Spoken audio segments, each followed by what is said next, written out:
So what about people who are just like, the carnivore diet is super trendy at the moment and they are just literally removing every bit of fiber. And then you've got like people like Paul Saladino who's like, oh, there's things in broccoli that are making you inflame and blah, blah, blah. And I'm just like, this instinctively to me feels incorrect. I don't know if you know this about me, but I lived on a desert island for 6 weeks. And I'll tell you what, out of that 6 weeks, how many times do you think I actually ate meat? I'll tell you, I lived exactly how we were supposed to live. So I was grazing on beach almonds and coconuts and, fish, or if you could get one, you know what I mean? Plant food all the time, nuts if you could find them. In 6 weeks, we got one piece of meat. So out in the wild, it would be inconceivable to be eating meat 3 times a day, 4 times a day for every single meal. It would just be impossible. And I do not believe that we've evolved to do that. It's just inconceivable.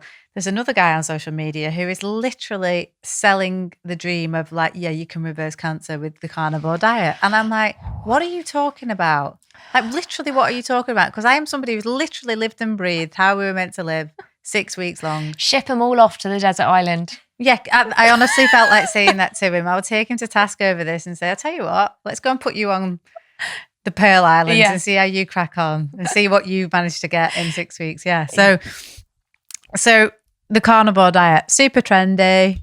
Yeah, in the bin over here, specifically for gut health. But look, the thing about it is, so carnivore diet, it's predominantly meat, fish, eggs, bit of dairy. And like you say, it is stripping away all of that plant food that really provides huge diversity for our gut microbiome. We absolutely know that. When it comes to nutrition science, we don't have a lot that's black and white, but there's something that we absolutely know, and that fiber is, a one-way ticket to. You wouldn't be so attracted to it. You know what I mean? I look at fruit and like bananas and mangoes and I'm like, ooh, that looks amazing. Like there's a reason I'm instinctively pulling towards it. Absolutely. And I wonder, when diets become like this and they're restrictive, the frustrating thing is that people, if they are having gut symptoms and then they all of a sudden take everything out of their diet, yeah, okay, they might feel better in the short term, but actually the long-term effects of this diet is what worries me. Largely it's unknown, but I am concerned in terms of, gut health and particularly sort of like colon health when I look at the composition of this diet particularly. So I would tread with caution over it for sure. I just think don't do it. If anybody's thinking about doing it, don't do it. It's stupid to say. The other thing that threw up to me yesterday, and I was reading this in the Daily Mail yesterday, don't shoot me. There has been an explosion in colon cancer in the young. What do you think? What's your take on that?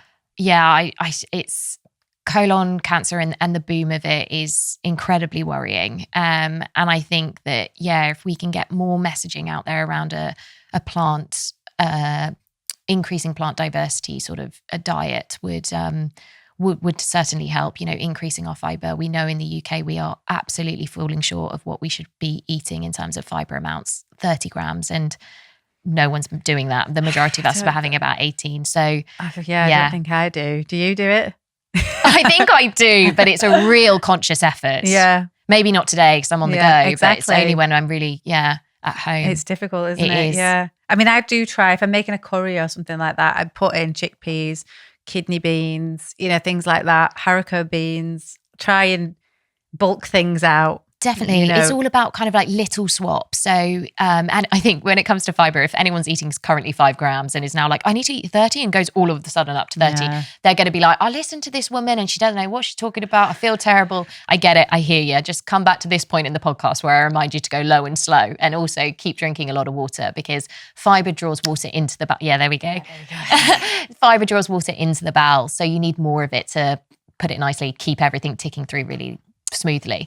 But also I just want to add there, because like you said, adding, your chickpeas into your curries and things, really small little swaps can go great. It can go really far away in terms of increasing our fiber amounts. So if you're someone that always snacks on cashew nuts, can you make it mixed nuts? If you're only ever buying like the red pepper, buy the bag with all the different colored peppers. If you only ever put raspberries on top of your porridge, can you do mixed berries and these kind of things? Little swaps can go a long way when it comes to upping our fiber and increasing plant diversity in our diet.